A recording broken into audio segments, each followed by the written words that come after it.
in these sections we are going to review again what we have learned on the previous sections, which is the inverse circular functions. Given y, find x.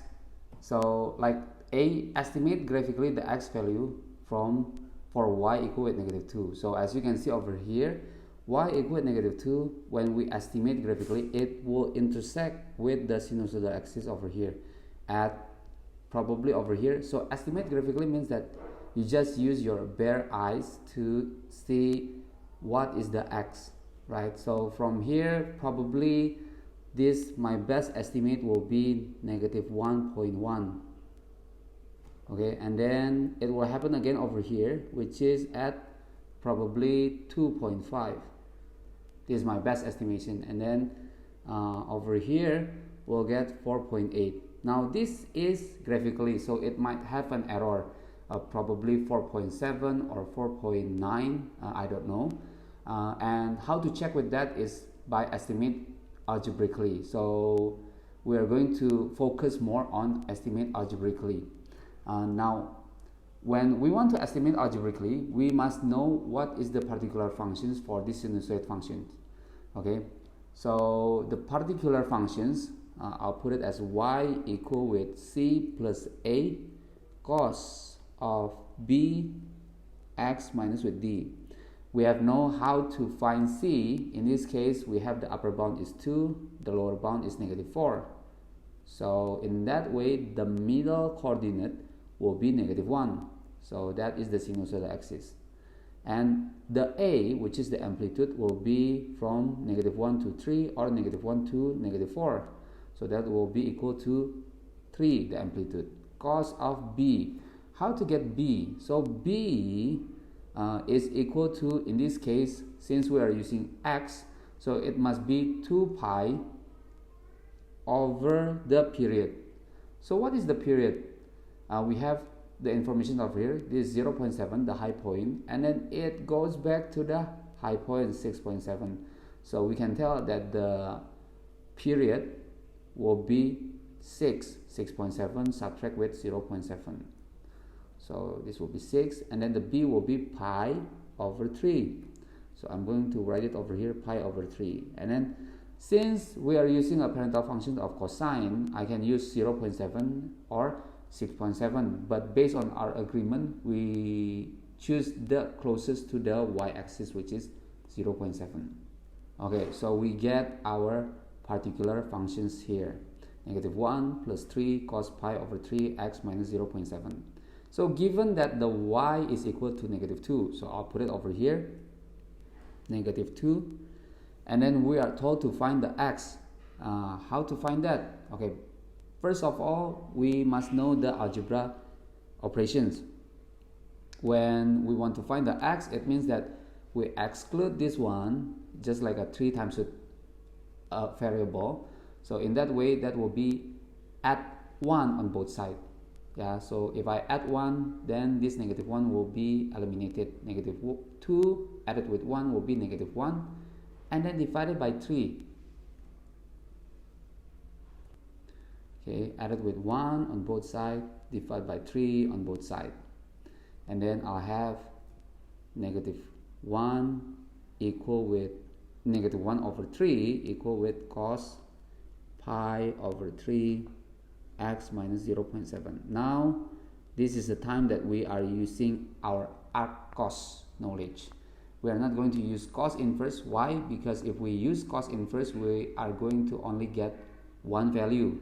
But as you can see over here, there are many values instead of only one value. It can be -1.1, 2.5, 4.8, and so on. Okay, so it will be pi over 3 times with x minus 0.7 equal with arc cos -1 over 3. So this is same, and then I just put arc cos for -1 over 3. And I can do some modifications by having divided by pi over 3 on both sides, and then later added with 0.7 on both sides, just to get the x. So I'll have this one, I'll have 3 over pi, this is the the reciprocal of it, divided by pi over 3, you'll get 3 over pi arc cos negative 1 over 3 plus with 0.7. And this has dual meaning. That will be x1 equal with 0.7 plus 3 over pi cos inverse of negative 1 over 3 plus 2 pi n. And the second will be difference on the negative. Yeah. So again, arc cos is defined as plus minus. So you'll have one is positive cos inverse, the other is negative cos inverse, and then plus with 2 pi n. Why 2 pi n? Because again, this is on the radian, or we can say that these are circular functions. Okay, so if you have cos inverse negative 1 over 3, that will be 1.911. Okay, so this will be negative 1.911. If you times it, you still have n, right?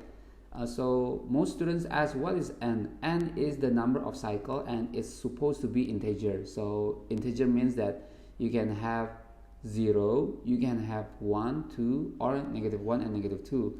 In this case, since we are going to find the x1 and x2, in order to get the other value, I'm going to put the n is equal to 0. So I'll get, you may use your calculator to count 0.7 added with 3 over pi times with 1.911. This one you can omit it because 2 pi times with 0 will be 0. And you probably get 2.525. Okay, and then for x2, if you try to input it, and be careful, this is negative 1.911 times with 3 over pi added with 0.7, you should get around this one, negative 1.125 over here. I'll write it again. X1 equal with 2.525 and x2 equal with negative 1.125. Now what is interesting is this: after we get these two value, we can have the other value by added with the period. The period will be plus with 6n, plus with 6n. How do I get 6n? Because for one period that will be equal with 6. Or if you forget the algebraic form, 3 over pi times with 2 pi n, that will be the pi and pi cross each other, 3 times with 2, you'll get 6n. Okay, so either you get the understanding it's 6, the period is 6, or you get it from algebraically that this is a 3 over pi times with 2 pi n, so you get 6n. So in this way we can have like 2.525. We can also have added with 6, you'll get 8.525. Added again with 6, you'll get 14.525, and so on. Yeah, so we can get like many numbers as we want. And for x2, we'll get negative 1.125. Can the n be negative? Yes, we can set it to negative 1, negative 2. But in this way, I have 0, 1, 2, and 1 and 2. So negative 1.125, and then the next one will be 4.875. The next one will be, and then 10.875. So to answer B question, estimate algebraically the first three positive x value. If we try to verify again whether we get it correct on graphically, so you can see that this negative 1.125, we get it more accurate if we do it algebraically. This one is negative 1.1, and then we have 2.525, which is also correct, but it's more detailed when we have algebraically, and then also 4.875. Now the first three positive x value will be 2.525, 4.875, and then the next one over here, which is 8.525. So I'm going to underline it and write it again over here, 2.525 in order, 4.875 and 8.525. Now C, find x greater than 100 for which y equate negative 2. The This will be the y value. Oh no, I mean the x value. We want to find the x value that greater than 100 for which y equate -2. So we have these equations x1 and x2. We can set it like for c, we can put it as a 100 equal with 2.525 plus with 6n, or 100 equal with -1.125 plus with 6n.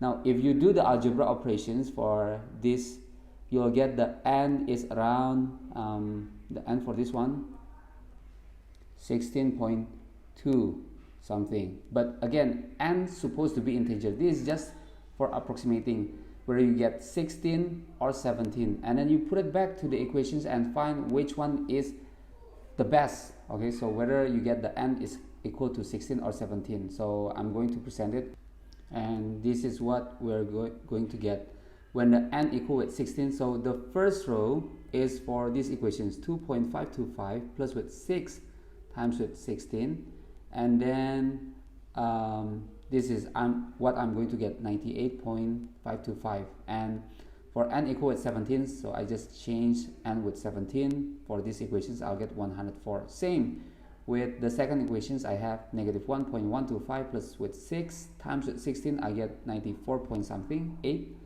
and then if I set the n equal with 17, I'll get 100.875. This one, find x greater than 100 for which y equate -2. So the answer will be this one, 100.875. Okay, and this is how we find it. This problem will take a longer time to do it. It took me like almost 12 minutes to do it because I need to explain it to you. I believe that you can do it more faster than what I did now. Okay, so let's move to the next problem. Wait, there's a next problem?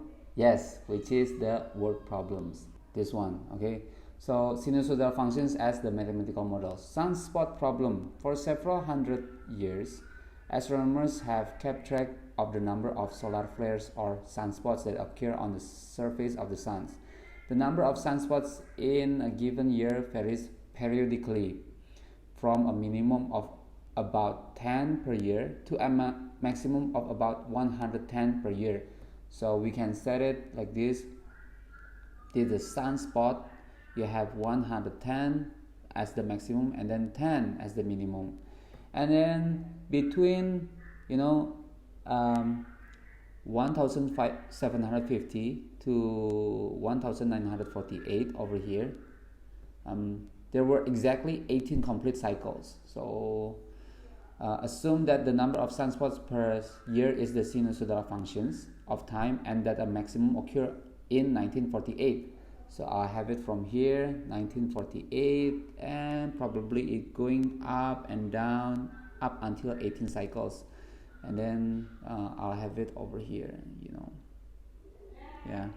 Okay, so this is like more or less like that, 18. Okay, because I will not be able to draw 18, or wait, okay, this is much better because we have it from 1550 to 1948 over here.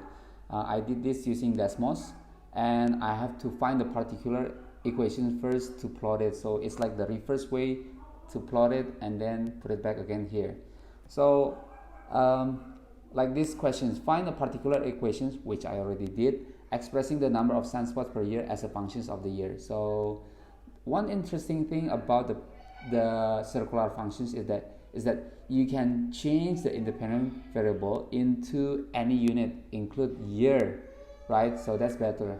And then we can write it as a y equal with c plus with a cos, in this case, because we are going to use arc cos, b x minus with d. So the c over here, it will happen at, so if this is 110 and then the minimum is 10, I believe that the coordinate for this, we have 100 as the distance, 100, then the amplitude will be 50, right?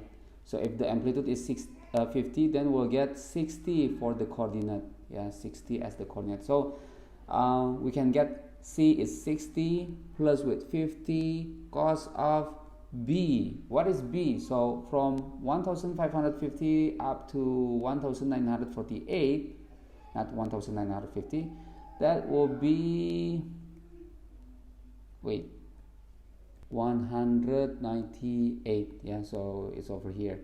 And this is 18 cycles. It means that the period will be 198 divided by 18 cycles. So for each cycle I'll have 11 years. Okay, so I need 11 years to come back to the same sunspot. The period is 11 years. So how to get B? B will be equal to 2 pi in this case divided by the period. Yeah, so the period will be 11, 2 pi over 11. And then x minus with, in this case we using cosine, so I can have 1948. Yeah, because that's the high point over here. I can also put 1550, but I'll put 1948 first, just to make it simple for our calculations. Actually I need to put like way near to 0 or near to the y-axis, but I can put it this way just for make it more efficient. Now the second question is, how many sunspots will there be in year 2020, this year? This is kind of funny because the textbook is actually printed at 2007, so they didn't predict that we will come to this year, which is 2020. So to answer this year and 2020, that is the same answer. Okay, so yeah, we will just need to put 2020 to these equations in order to get y. So let's do it. Don't forget to set your calculator to the radian mode when you try to count for cosine 2 pi over 11, this one, and you'll get the answer is around 12.025, or you can say it's about 12 sunspots. Okay, now let's come to the last question, which is this one. What is the first year after 2020 in which there will be about 35 sunspots? The second, what is the first year after 2020 in which there will be a maximum number of sunspots, which is 110? So I'm going to answer this one. The second is quite easy. Yeah, so that this one I'll let you to figure it out. But 35 sunspots, let's try to do it together. So I'm going to rewrite this into a new space. So this is the equations. I'll put 35 years, yeah, y equals 60 plus 50 cos 2 pi over 11 x minus 1948. We want to find the sunspots, which is 35. Yeah, when will it happen? After 2020. So I'm going to put it over here. This will be 35 equal with 60 plus with 50 cos 2 pi over 11 x minus 1948, and then subtract 60 on both sides. I'll get 25 equal with 50 cos 2 pi over 11 x minus 1948. Then divide by 50, I'll get 1 over 2 equal with cos 2 pi over 11 x minus 1948. And from here I'll get 2 pi over 11 x minus 1948 equal with arc cos of half, right? Which I can interpret it later, and I can put it also x minus 1948 equal with 11 over 2 pi times with arc cos of half, and then I'll have x equal with 1948 added with 11 over 2 pi, and then the arc cos of half. So I'm going to put it over here, x1 and x2, and start to break it down as a break down the arc cos. Okay, so we are going to have, the first one is cos half plus with 2 pi n, and then the other will be negative cos half plus 2 pi n. So cos half is 0.877, and then times with 11 over 2 pi, I'll get 1.536. Let me write it, 1948 again, and then plus with 1.536 plus with 2 pi n. So this is distributive. 11 over 2 pi times with 0.877, I'll get 1.536, and then 11 over 2 pi times with 2 pi n, I'll get 11n. Yeah, and that's the period. Okay, and the same thing for the second equations. I'll have 1948 minus 1.536 plus with 11n. Let's make it simple, this one. So let's combine it. What we'll have? Okay, so after simplifications, we'll get 1949.536 plus 11n, and the second will be 1946.463 plus 11n. So if I rewrite it again, I probably have for the x1, I'll have 1949.536, and then I'll have another 11 years, that will be 1960.536, and then add it again, I'll have 1971.536, and so on. Yeah, 36. And then for the second, I'll have 1946.463 added with 11, I'll have 1957.463. This is not addition.